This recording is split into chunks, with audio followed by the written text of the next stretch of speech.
What is going on, guys? It's your boy Az. We are back here, and yeah, hopefully you guys are having a fantastic morning and a fantastic day, and a happy Tuesday as well. Here, let's get you guys caught up here. Just a few things to be aware of before the reset today, and of course as well. I just want to start off this video, just by saying thank you to Big Positive Geek, BPG, or AKA Simon. He has left. He has announced on his Discord as well, and on his YouTube channel that he is basically, he's basically retired.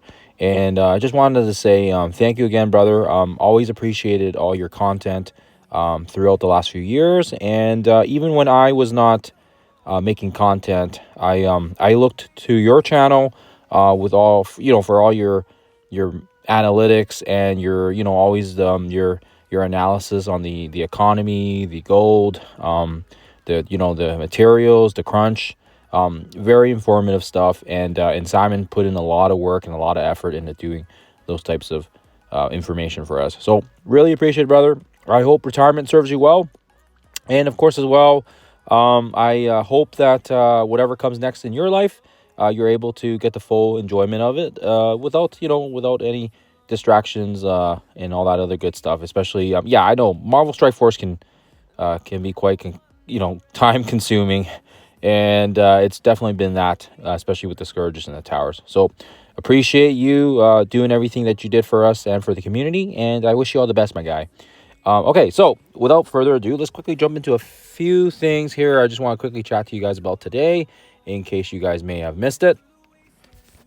Okay, we have the Echoes of Abyss coming back, and that's important because that means we have Knull coming back here as well today, and that's going to be at the reset. So you're going to be able to get another stab at his event, and of course that means you'll be able to get his 7 yellow unlock, as well as the 7 reds is also going to be available via milestones. And of course as well, that's really good because why is that important? Well, it's important because if you can get the yellows and the reds on Knull, you could also potentially get the diamonds on him as well here, depending on your luck with the RNG on the symbiote diamond orbs. And it does really tell us, right? It tells us that maybe perhaps he is, and I mean, I don't think he is. I mean, he definitely, it's not a maybe, it's definitely for sure he is. I think he's going to be part of the new symbiote team, and that's going to be important here, especially because of the fact that it's going to probably most likely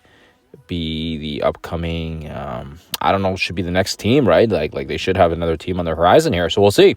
And also keep in mind as well, Knull is heavily he is kind of the MVP, right? If you're doing the Scourges right now with the symbiote section, he is kind of the one carrying most of the weight. So I'll get some gameplay out footage for you guys, but just kind of as a recap, to do his Echoes of Abyss, we basically use Daemon, Quasar, Blastar, and of course as well, we use a couple of taunters. You can have Living Mummy in there, or you can have Hyperion. I don't have them on here. I was lazy. I didn't favorite them. But yeah, we are focusing on the damage, on the percentage-based damage here. And Quasar is going to be able to do 10%. And then he's going to do another stab on the 10% if he's a striker. So he can take 20% in one shot. Blastar, same thing. He has that percentage-based damage on his special. So again, we're going to make sure we take advantage of that. And of course as well, Daemon has that special that also does 10%. So just between those 3 characters with their one turn, that takes about 40% of Knull's health. So that's going to be the strategy. And then yeah, you can have a couple of the taunts on there, Living Mummy or Hyperion, depending on the strategy. If you guys are curious about the gameplay and you want to just get an early look at it, I'll attach the gameplay from last time into the description so you guys can have a look as well here. Also, in case you guys might have missed it from yesterday, there was a code late in the evening, and apologies, we had just gotten home. It was a bit of traveling involved with a ball game that we were at, our first game of the season. So anyways, it was fun, but yeah, just very exhausted. Kids were all pooped. It was a new code that came in, and it was Angel, ANGEL, and of course as well, it's going to give you some good amount of training materials. Not really, I'm being sarcastic there, sorry, but it'll give you some gold. The gold's going to help out if you guys are trying to bring up some characters for the upcoming Scourges, either the Mighty Tower, Scourges, and whatever else is coming as well, if you need to maybe bring up some characters for the Echoes of Abyss. But please, please, please, make sure you guys get that code punched in sooner than later. And the last and final thing I'll leave you guys with here is this Surfer Breaker event. I've already gotten some footage of it all. Rage has footage of it. Boyle on has footage of it. Valley's got footage of it. Everyone's got footage of it. Sorry if I didn't mention your name. But yeah, everyone's got footage of it. And I think the one thing I'll leave you guys with here is the fact that if you want to maximize the milestones, all you really need to do is you just need to run all the armor mods, and I think there's one more here, and that'll get you about 4.5 mil.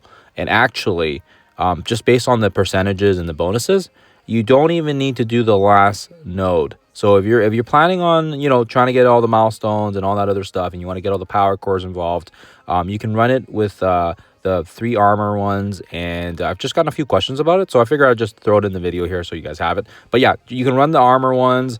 It is gonna be a bit more difficult, but my 4-star team was able to do it. And of course, as well, if you guys are leaning on trying to get the milestones and you want it to be easier, what I highly recommend is waiting until Friday to see how the storm tower, the next floors are. And if we're able to get storm up to 6 red and whatever 6 yellow, whatever diamonds that are, you know, whatever shape or form she's going to be in her final form, I think they said we're going to cap out at 6 red, 6 yellow, at least for this time around. We'll see if that's different or if they may change their tune, but if you guys do that, it may sufficiently be easier to get the runs on it. And of course, as well, like I said, if you run with all these mods, you shouldn't really need to do the last node. You should be able to just do up to the 9 nodes, which means you just have to solve node 2 and node 6. And there's lots of gameplay footage of it already. But yeah, like I said, if you guys are looking to max all the milestones. If you're not and you just want to get the unlock, you could literally run it on difficulty 2 and smash it that way as well. So other than that, guys, that is kind of it in a nutshell. I just wanted to make it quick and fast for you guys to this morning. We'll have some gameplay footage for you guys for the Echoes of the Abyss later on today, and if there's any other updates. Other than that, guys, I just want to say thank you again for tuning in. Appreciate your time as always, and I'll see you guys in the next one.